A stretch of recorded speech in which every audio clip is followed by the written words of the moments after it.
हिमाचल प्रदेश सरकार में शिक्षा मंत्री रोहित ठाकुर ने प्रदेश की शिक्षा गुणवत्ता में रैंकिंग गिरावट के लिए पूर्व भाजपा पर सरकार को निशाने पर लिया है। रोहित ठाकुर ने पूर्व जयराम सरकार पर निशाना साधते हुए कहा कि प्रदेश की शिक्षा गुणवत्ता रैंकिंग में गिरावट दर्ज की गई है। यह उनकी सरकार में नहीं हुआ, इसके लिए पूर्व जयराम सरकार की कार्यप्रणाली पर सवाल खड़े होते हैं। वहीं प्रदेश में बंद आउटसोर्स भर्तियों को लेकर शिक्षा मंत्री ने कहा कि मामला न्यायालय में विचाराधीन है और उच्च न्यायालय में 8 तारीख को इस मामले पर सुनवाई होनी है। उन्हें उम्मीद है कि न्यायालय सभी पक्षों को देखेगा।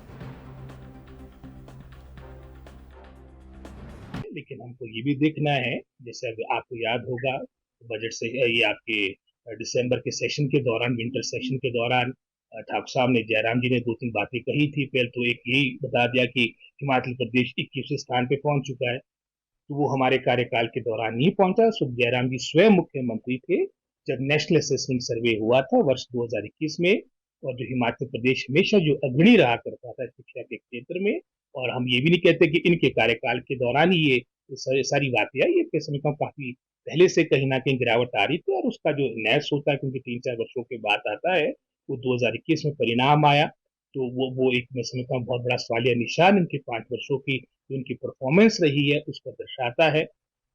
उदाहरण के तौर पे डिप्टी डायरेक्टर्स की बात कर रहा था, ये आप इन अपने आपने 5 वर्षों में आपने क्यों नहीं इनकी प्रमोशन की? इससे पहले जो हमारे कॉलेज कैडर के जो प्रिंसिपल्स थे, 3-4 वर्षों से आपकी प्रमोशन भाजपा सरकार के कार्यकाल के दौरान नहीं हुई, और हमने आते ही लगभग 90 से अधिक हमारी प्रमोशन के माध्यम से हमने कॉलेज कैडर के जो 141 में से 105 ऐसे कॉलेज थे, भाजपा सरकार के कार्यकाल के अंत में जो विदाउट आपके कॉलेज प्रिंसिपल्स थे, हमने उनको प्रमोट किया। लगभग 18-19 हमने डायरेक्ट आपके रिक्रूटमेंट के माध्यम से भी हमने प्रिंसिपल कॉलेज के अंदर के लगाए हैं। कोई दूसरा आरोप उन्होंने ये लगा दिया बिना मैं समझता हूँ पूरी तथ्यों की जानकारी लेते और इतना सीनियर मैं समझ जब राजनीतिक ये बात रखता है तो उसका अपना एक अर्थ होता है।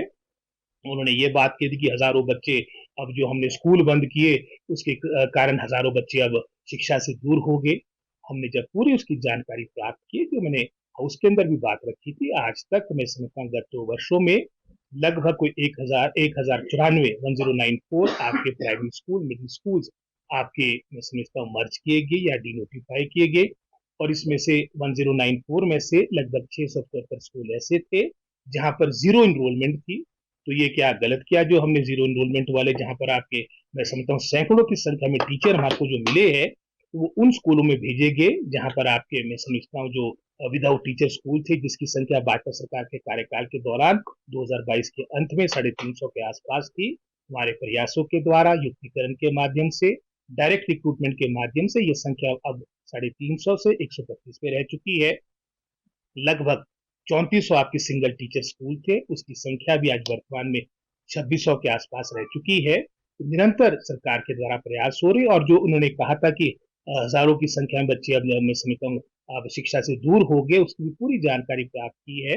और उसमें जो टोटल जो आपके मैं समझता हूँ 400 से अधिक जहाँ पर बच्चे थे, कहीं 1 या 2, उन सभी बच्चों की लगभग जो संख्या थी वो लगभग कुछ 674 के आसपास कोर्ट मैटर है। इसमें भी हमारी सीमा है कि हम एक सीमा से आगे नहीं बोल पाएंगे, लेकिन हमें आशा है क्योंकि 8 तारीख को ये मैटर लगा है, ऑनरेबल हाई कोर्ट भी सारी बातों को समझेगा, और ये आउटसोर्स मात्र हिमाचल प्रदेश में पूरी गवर्नमेंट ऑफ इंडिया किसी प्रदेश सरकार की तरफ जाएंगे, वहां पर अधिकतर जो अब मैं समझता हूँ नियुक्तियां हो रही उसमें बहुत बड़ी संख्या आपके आउटसोर्स के माध्यम से होती है। और वैसे भी अगर मैं समझता हूँ अगर आप रेशियो देखेंगे, सर्वाधिक जो सरकारी क्षेत्र में एज पर पॉपुलेशन जो हमारे मैं समझता हूँ एम्प्लॉयज लगे हिमाचल प्रदेश में लगे, वो आउटसोर्स के माध्यम है, और इसको आउटराइट रिजेक्ट करना भी गलत है। जो उसमें कमियां हैं उसको दुरुस्त करना पड़ेगा, and we should wait for it, उसका फर्दर उसका जो मैं समझता हूँ उस पर आदेश आते हैं जजमेंट।